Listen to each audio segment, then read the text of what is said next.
Bem-vindo à vasta extensão conhecida como Canadá, o maior país dos Estados Unidos da América e o segundo maior do mundo, com uma abundância de espaço e recursos. Cobrindo um total de 3,85 milhões de milhas quadradas, o Canadá é quase 1,6 vezes maior que o seu vizinho do sul, os Estados Unidos. No entanto, apesar do seu tamanho, impressionantes 80% dos canadianos vivem a apenas 100 milhas da fronteira com os Estados Unidos. Esta fronteira, traçada pela primeira vez no final dos anos 1700, após os Estados Unidos conquistarem a independência e adicionada ao longo do século XIX, ainda define o limite geográfico entre os dois países, e hoje se estende por 5.525 milhas de comprimento. Em comparação com outros países, o Canadá tem uma densidade populacional relativamente baixa de aproximadamente 11 pessoas por milha quadrada, tornando-o uma das nações menos densamente povoadas do mundo. Mais próximo em densidade populacional de países como Guiana Francesa e Islândia do que os Estados Unidos, que tem 91 pessoas por milha quadrada, ou Japão, que tem 854, então por que, com tanto território à disposição e com esforços contínuos para expandir para longe da fronteira para o norte, os canadianos tendem a agrupar-se tão perto dos seus vizinhos do sul? A história por detrás desse padrão populacional é tão intrigante quanto a história da própria fronteira entre Canadá e Estados Unidos,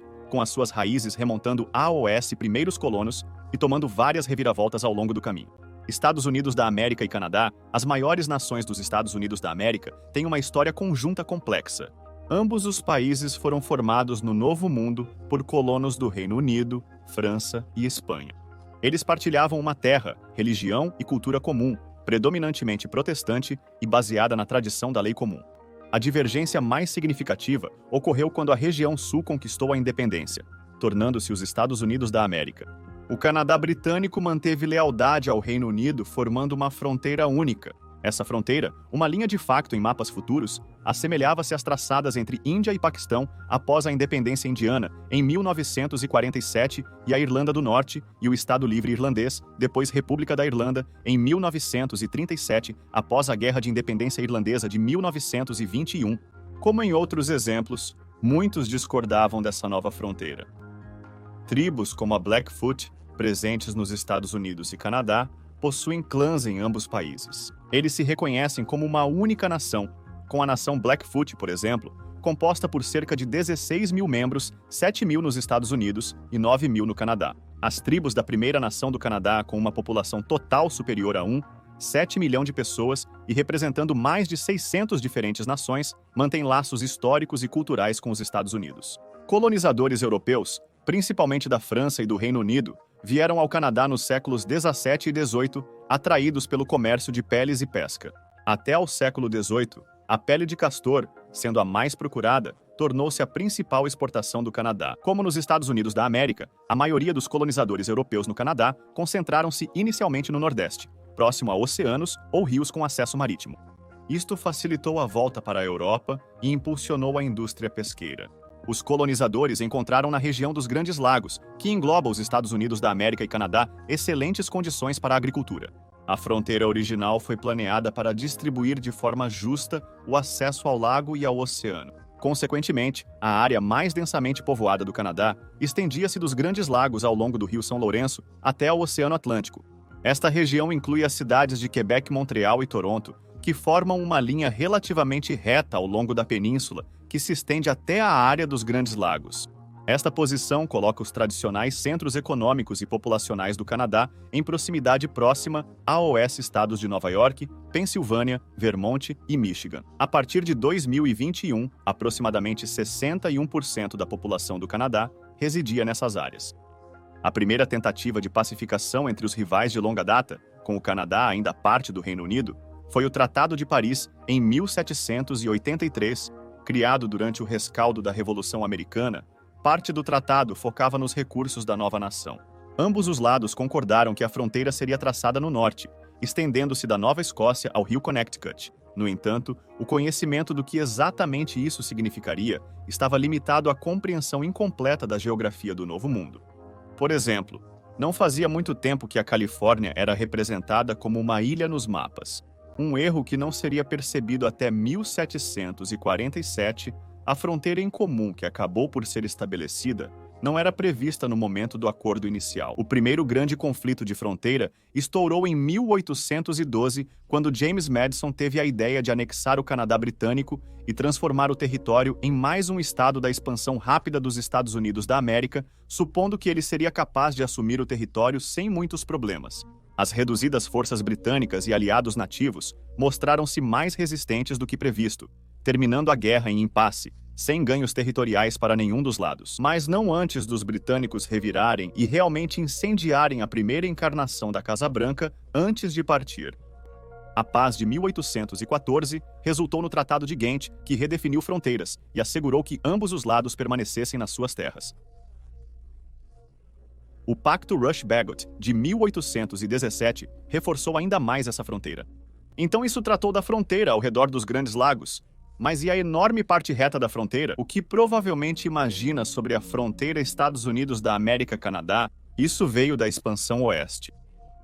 Tanto os Estados Unidos da América como o Canadá estavam a avançar em direção às Montanhas Rochosas, levando a mais negociações sobre quem tinha o quê. Com o Tratado de 1818, basicamente a concordar em manter o acordo anterior sobre como deveria ser a fronteira, estendendo a linha estabelecida até o Oceano Pacífico e com ambos os lados perdendo áreas que queriam no acordo. As coisas ficaram bastante calmas por quase 20 anos, até 1842, quando surgiram disputas sobre a fronteira entre Maine e Nova Brunswick. Acreditava-se que erros de levantamento levaram ao Tratado de Webster-Ashburton, de 1842. Este tratado apenas adicionou mais confusão à já peculiar fronteira leste. O Tratado de 1818 terminou nas Montanhas Rochosas ainda um problema. O presidente dos Estados Unidos da América, James Knox Polk, insistiu durante a sua campanha que a área, agora a província canadiana da Colômbia Britânica, deveria pertencer AOS Estados Unidos, uma convicção que levou ao popular slogan. Apesar da vitória inesperada de Polk, em 1845, o Tratado de Oregon, de 1846, evitou a guerra entre os Estados Unidos e o Canadá britânico pré-confederação. A disputa sobre ilhas além da Colômbia Britânica continental foi em grande parte resolvida pela Guerra do Porco, que foi basicamente o que parece. Em 1859, um colonizador americano, Lyman Cutler, matou um porco de um fazendeiro britânico, reivindicando direitos de terra na área disputada das Ilhas São João sob a Lei de Reivindicação de Terras por Doação. Isso até levou a uma declaração oficial de guerra entre a então independente Ilha de Vancouver e o estado de Washington. Embora tropas tenham sido enviadas, não foram registradas baixas além do infeliz porco. A guerra terminou com uma decisão que concedeu as Ilhas São João a AOS Estados Unidos, fazendo com que os britânicos canadianos se retirassem. Apesar dos esforços para definir claramente a fronteira entre os Estados Unidos e o Canadá, que se tornou independente em 1867, algumas inconsistências permanecem. Um exemplo é o ângulo noroeste de Minnesota, mais ao norte do que qualquer ponto nos 48 estados inferiores. Grande parte do ângulo noroeste está fisicamente no Canadá, mas oficialmente pertence a Minnesota. Essa peculiaridade geográfica começou com o Tratado de Paris em 1783.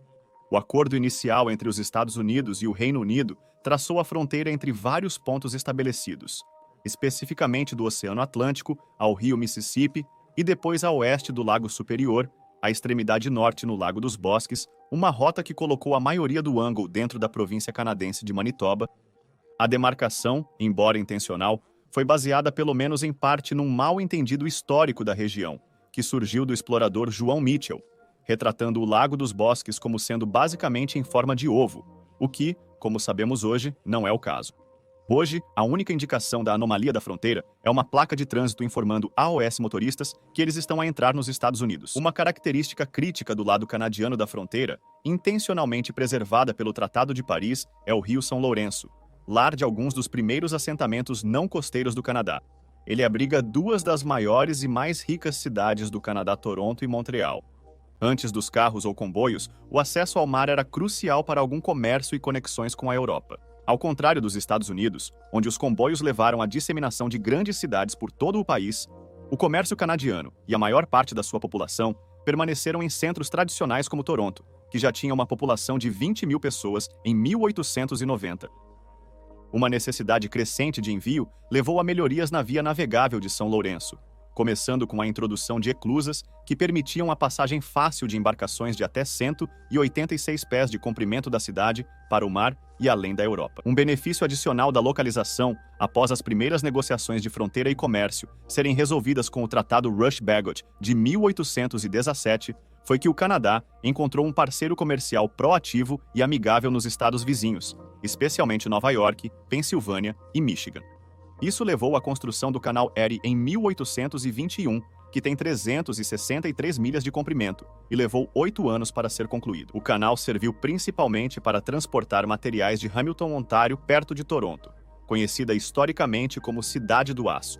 Existe uma classe de barco, a Freighter dos Grandes Lagos, permitida a navegar livremente pelos Grandes Lagos, usada pelos Estados Unidos da América e Canadá. Veja, as águas desses lagos são oficialmente de propriedade do público, devido a um princípio legal chamado Doutrina da Confiança Pública. A cooperação entre os dois países começou a se estender ao Canal de São Lourenço na década de 1890 e em 1959 o canal estava totalmente aberto, tornando o Canal Erie praticamente obsoleto. Outro fator que mantém a maioria dos canadianos na região de São Lourenço não era econômico, mas uma barreira física real: o dólar canadiano.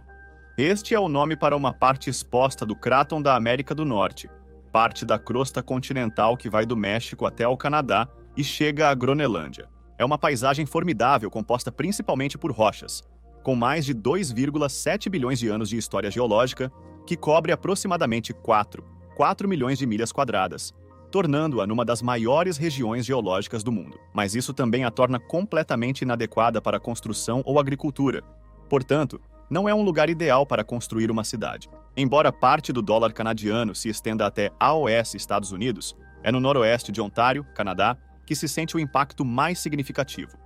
O dólar canadiano compõe aproximadamente metade da massa terrestre do Canadá, especialmente na direção norte-sul, dificultando a expansão para o oeste por mais de um século.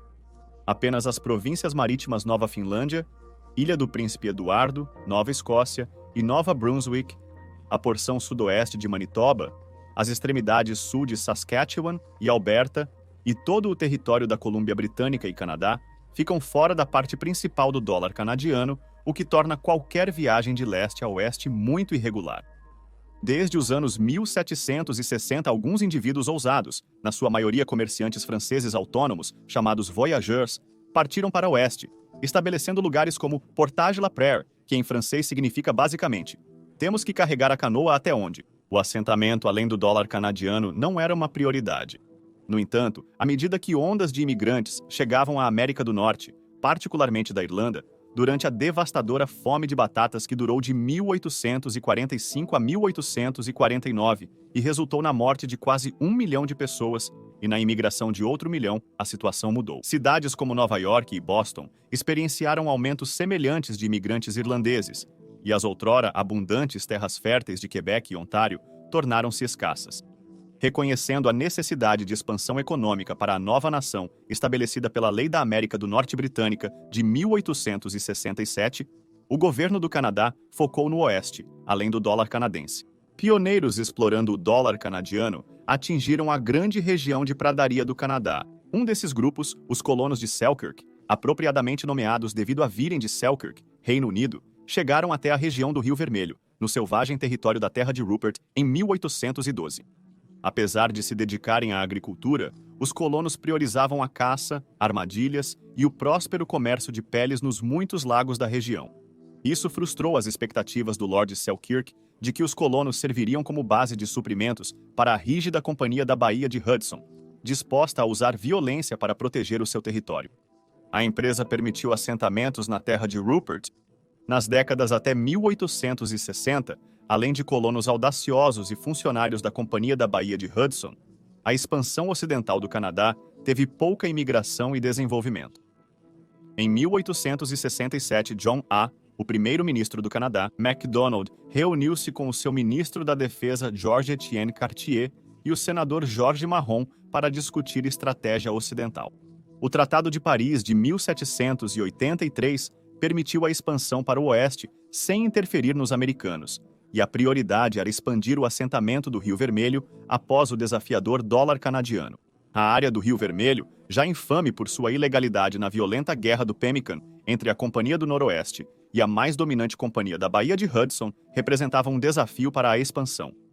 De 1812 a 1821, essas empresas se envolveram numa série de conflitos armados sobre os direitos de armadilhas na região, com o governo a ser muito descentralizado para intervir. O conflito finalmente concluiu com a absorção da Companhia do Noroeste pela Companhia da Baía de Hudson. Até 1866, a Companhia da Baía de Hudson, financiada pelo governo britânico, estava a perder gradualmente o controle sobre a região do Rio Vermelho. No auge, a empresa gerava uma receita anual de mais de 500 mil libras por ano, o equivalente a cerca de 50 milhões de libras hoje, apenas com o comércio de peles. O governo canadiano acelerou este processo comprando o monopólio da empresa por 300 mil libras, aproximadamente 30 milhões de libras hoje, e transferindo o controle das terras para o governo. No entanto, ainda era necessário negociar vários tratados com as tribos indígenas locais na região do Rio Vermelho para minimizar a resistência ao desenvolvimento. Uma figura inesperada, Louis Riel, um político canadiano baseado no território do Rio Vermelho, então surgiu como um desafio para o governo. Riel mobilizou o povo Métis, descendentes de viajantes franco-canadenses e tribos indígenas locais em torno de questões de direitos raciais, religiosos e linguísticos. Em resposta à suposta tomada do território do Rio Vermelho pelo governo, Riel organizou os seus seguidores Métis num movimento de resistência. Com apenas 25 anos, ele foi eleito presidente do governo provisório na região, que declarou independência do Canadá e do Reino Unido em dezembro de 1869. Como se pode imaginar, o governo federal em Ottawa irritou-se com a formação de um governo separatista na região do Rio Vermelho, considerando isso uma traição. Devido a complicações adicionais, o governo federal ficou ausente de Manitoba durante a maior parte de 1870, deixando o estado da província de Riel incerto. Uma preocupação significativa era a possibilidade de Riel se alinhar com os Estados Unidos, o que perturbaria quase um século de tratados entre as duas nações.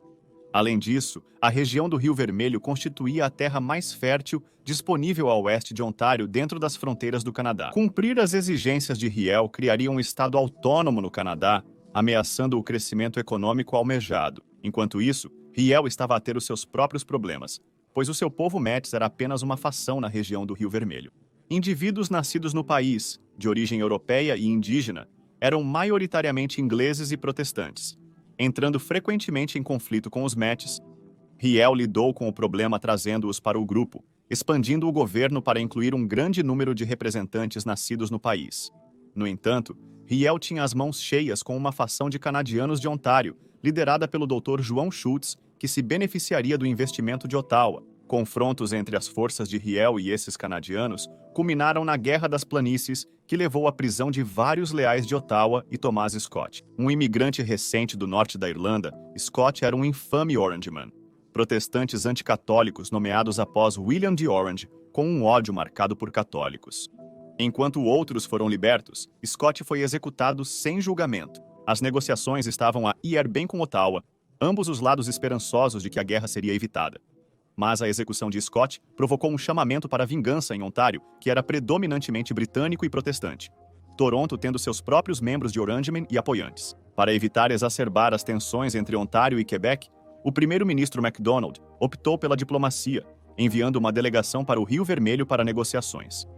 Os esforços da delegação resultaram em Manitoba alcançando o estado de província, dissipando assim quaisquer preocupações de Riel desertar para os Estados Unidos. Contudo, MacDonald foi implacável com os líderes do governo provisório do Rio Vermelho, forçando Riel a fugir para os Estados Unidos da América para escapar da execução. O governo canadiano reprimiu os Métis e as populações nascidas no país que consideravam rebeldes, e o exército expulsou a maioria deles de Manitoba. Com total controle sobre a nova província e os seus recursos, MacDonald estabeleceu a cidade de Canadá a meros 63 milhas da fronteira com Minnesota. Hoje, permanece como a maior cidade de Manitoba com 90% da população da província residindo lá. Os desafios do dólar canadiano no assentamento da terra de Rupert ressaltaram a necessidade de um transporte terrestre mais eficaz no Canadá. Felizmente, uma invenção revolucionária estava prestes a surgir. A energia a vapor, desenvolvida no século XVIII, alimentou a Revolução Industrial, em grande parte devido ao trabalho inovador do inventor escocês James Watt. Essa nova tecnologia logo foi aproveitada para facilitar as viagens, com o primeiro protótipo de motor a vapor a tomar forma. Primeiramente usados na famosa indústria de mineração britânica, os vagões de carvão eram conduzidos por cavalos nas primeiras ferrovias, sendo substituídos por elétricos com guinchos no Canadá e nos Estados Unidos da América já nos anos 1820. Apesar da utilidade limitada para viagens, as ferrovias a vapor nas Ilhas Britânicas expandiram-se rapidamente, alcançando mais de 6.000 milhas de trilhos até 1850. Em paralelo, o Canadá viu a introdução da sua primeira ferrovia, a Ferrovia Champlain e São Lourenço em 1836, que corria entre La Prairie, na margem sul do rio São Lourenço, e Saint-Jean-sur-Richelieu, uma distância de cerca de 20 milhas. À medida que as ferrovias se expandiam para o leste, nas marítimas, a Ferrovia de Minas de Albion foi concluída em 1839 e permaneceu relativamente curta, com um comprimento total de apenas cerca de 6,5 milhas.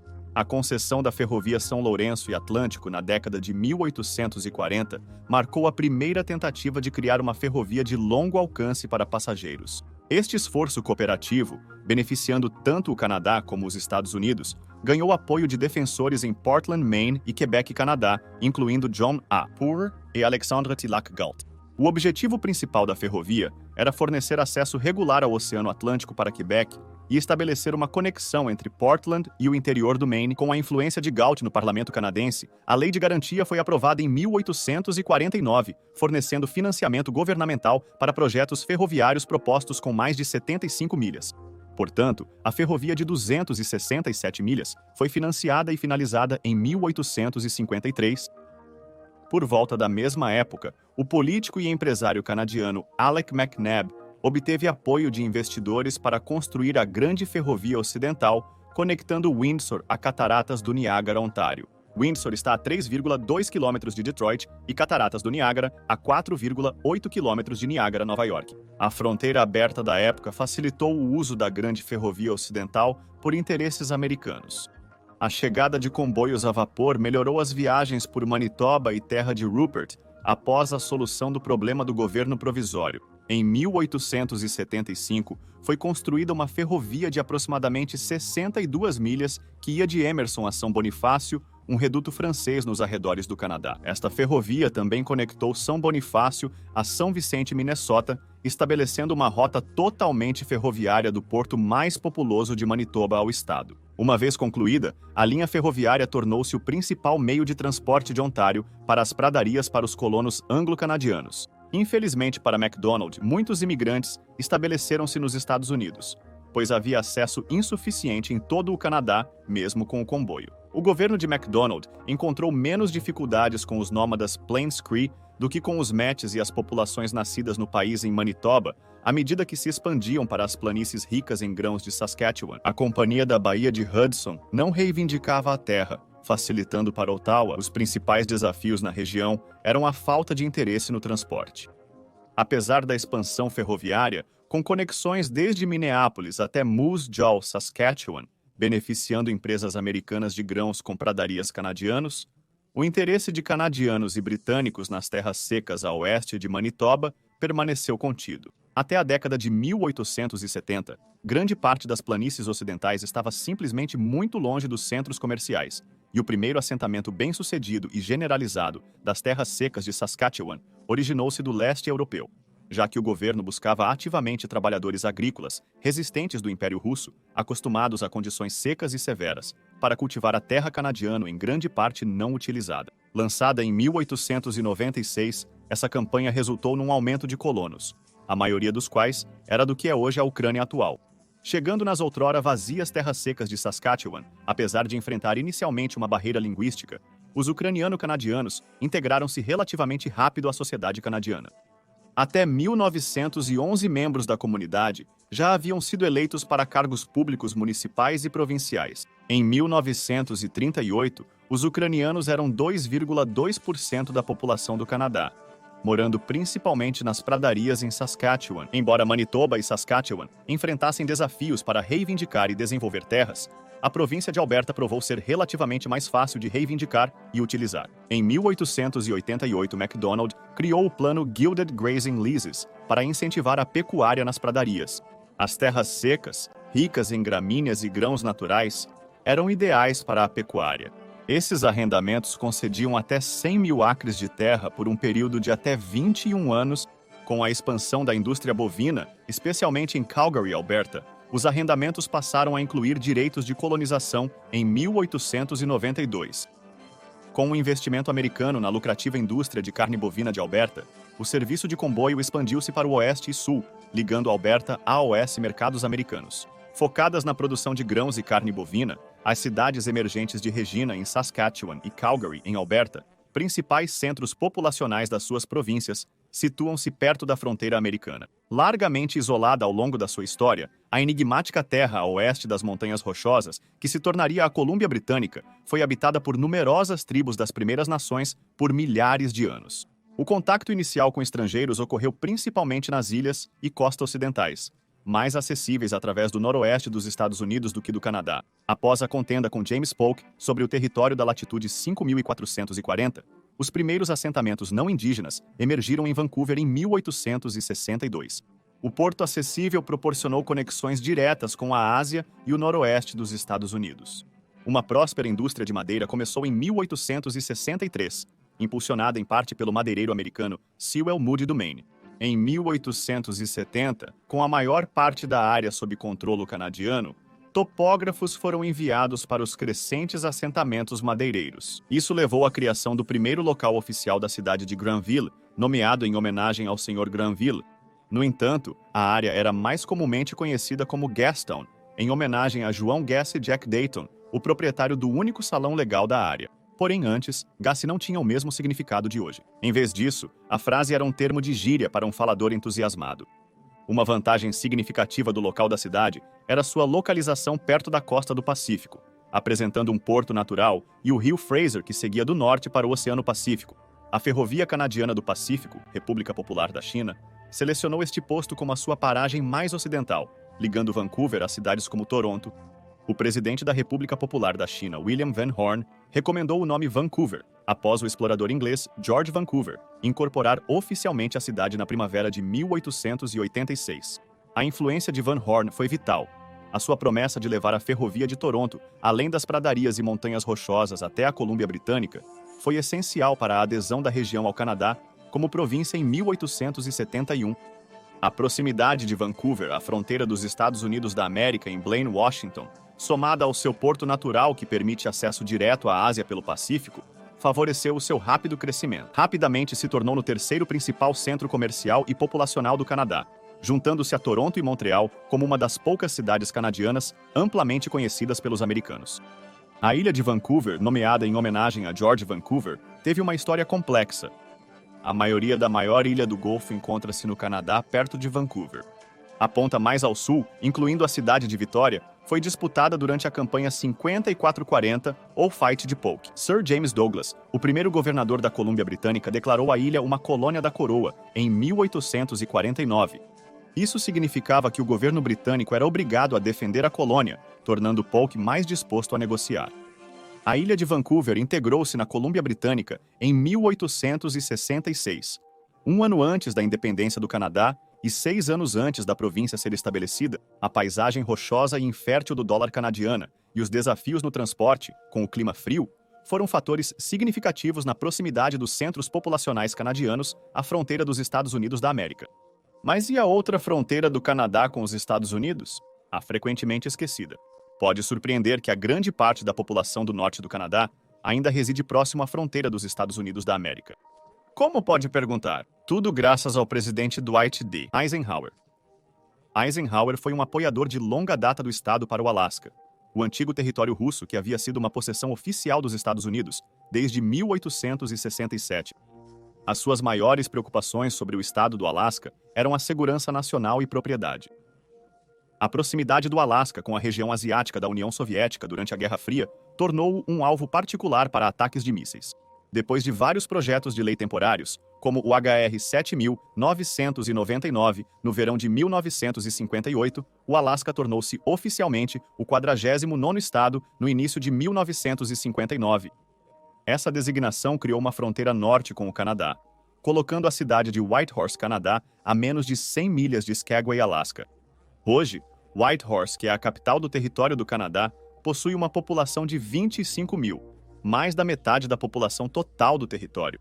A vasta fronteira entre Canadá e Estados Unidos da América proporciona benefícios econômicos, mas o seu design inicial também trouxe desafios inesperados. Um desenvolvimento inesperado na cidade de Derby Line, Vermont, estabelecida em 1791, a cidade estende-se pela fronteira entre Vermont e Quebec devido à falha nas regulamentações de fronteira.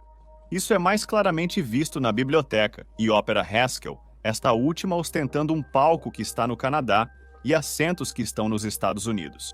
Outra situação peculiar surge em Point Roberts, Washington. Com uma população de 1.100, esta cidade na península de Salvassen, no sudoeste da Colômbia Britânica, só pode ser acedida dirigindo-se através do Canadá. A viagem de 17 milhas até a travessia de fronteira do Arco da Paz nos Estados Unidos da América tornou-se problemática com o aumento da segurança americana na fronteira. Essa ação isolou Point Roberts dos serviços essenciais em Washington, levando a complicações como autocarros escolares a ser devolvidos para evitar incidentes internacionais. Além disso, durante a intensificação da aplicação das políticas de imigração pelo governo dos Estados Unidos da América entre 2016 e 2020, um número crescente de imigrantes procurou chegar ao Estados Unidos da América via Canadá, com a intenção de cruzar a fronteira através das pradarias, onde os campos transitam sem interrupções de um país para outro, sem verificações de fronteira. A atração da fronteira desprotegida fez migrantes chegarem com saúde debilitada, frequentemente sofrendo de congelamento. A situação na fronteira entre o Canadá e os Estados Unidos melhorou, embora não tenha voltado aos níveis pré-11 de setembro.